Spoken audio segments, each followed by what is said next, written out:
One more day until the NFL playoffs resume, and I've got to tell you guys, these division round games, they are tough. I mean, they are tough to break down. Even though you've got rematches in every single one of these games. But I mean, what does the Steelers-Ravens matchup tell you when each team won on the road by 3 points this season, both in late fourth quarter fashion?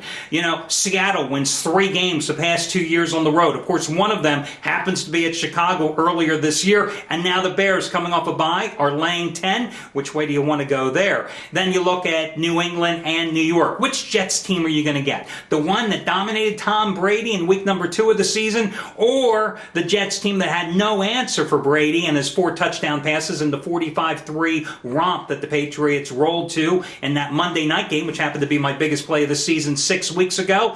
And then you've got that little game between Atlanta and Green Bay. Remember what happened when these two met at the Georgia Dome back in November? That one, Falcons winning 20-17 on Matt Bryant's 47-yard field goal with 9 seconds to play. Tough games to break down, but that's what we're going to do tomorrow. Today, it's Friday, and guys, there's more money to be made in basketball, and I've certainly been making you the bucks here lately on the hardwoods. Thursday night, another winner, another 15-dime play, my biggest play of the season coming through. Whew, you talk about a sweat job. You talk about close. I was laying 2.5 points with Wisconsin Green Bay last night against Loyola of Chicago. The Phoenix, that's Wisconsin Green Bay there. Just in case you're on Jeopardy, you now know the answer to that question. They win it by 3, laying 2.5. How many times have I told you guys, you know, when the breaks go your way, you never realize how fortunate you are sometimes, because when the breaks are going against you, the first thing you say is, why me? Why can't I get a break? I've always maintained in 25 years of doing this, the breaks ultimately always even themselves out over the long term. Again, getting the winner last night. That was on the heels of the 15-dime play the previous night when Indiana State, laying 1.5 points, won by 6 at Bradley. So those 15-dime plays in basketball, 5 out of 6 over the past 2 weeks. Let's see, that is 12-3 this season and 20 out of 26 the past 2 years combined with my highest rated play. Remember, 99% of my plays are rated between 5 and 15 dimes. That's why I say a 15-dime play is so big. And that's something you've got to consider when you're looking and checking out different handicappers. Here at this site, definitely. You know, different guys rate their plays, different margins, different scales. And it's all based on money management. It's also based on the fact that you've got to be able to convey to you, the customer, how big and how important the play is. Well, you know, I've had 6 30-dime plays in the NFL the past 3 years. That's been my biggest play. I've won all 6 of them, including the Patriots over the Jets in that 45-3 Monday night blowout 6 weeks ago. I've had one single 30-dime play in college football the past 3 years. Biggest play ever, and that was Auburn in your BCS title game a couple of nights ago against Oregon. Still, what a thrilling game. Hard to believe that the ratings for that game were lower than for Alabama, Texas a year ago. Go figure. I don't get it at all.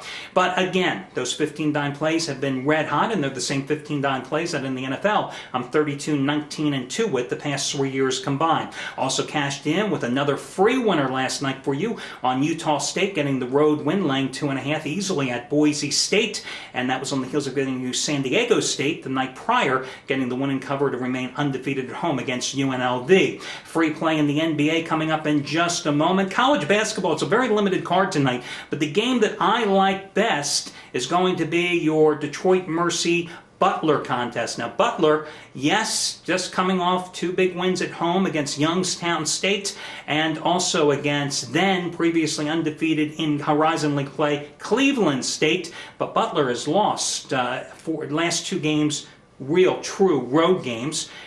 This is a team that, of course, got blown out by 24 points at Wisconsin-Milwaukee last week. And tonight, you're asking the Butler Bulldogs to lay 5.5 to 6 points against a Detroit team that's coming off a road win against Wright State, another one of those teams that's tied for first place currently in the Horizon League. Is it too many points to lay for Butler? Do you grab the points with the home dogging in this one? That's my best bet on your Friday night card. Now, for your free pick in the NBA, I'll tell you what, the side selections, there is nothing to choose from tonight.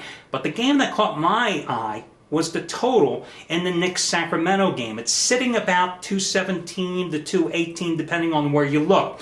Now, Sacramento has lost 5 straight games. In that stretch, the Kings have allowed 116.6 points. And this is their third road game in 4 nights. Knicks, meanwhile, coming back home after a 2-2 West Coast road trip. They have averaged 108 points at home this season.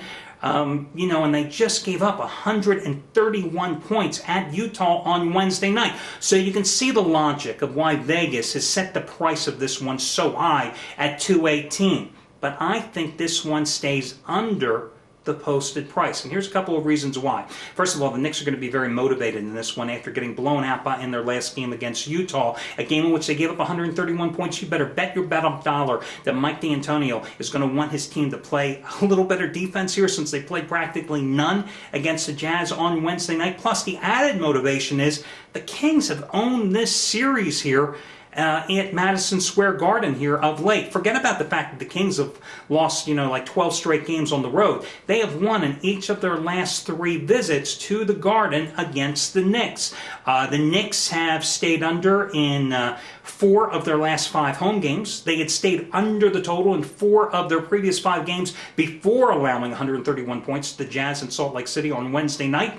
So again, I'm going to play this one under the total, take advantage of the perception of the public and the odds makers, them trying to suck you into playing over in this contest, and instead I'm going to go the opposite way and go against them and take the under. Good luck, everybody, and I'll catch you again on Saturday as we break down all your NFL games for you on Saturday, and of course college basketball as well. Good luck. Catch you then.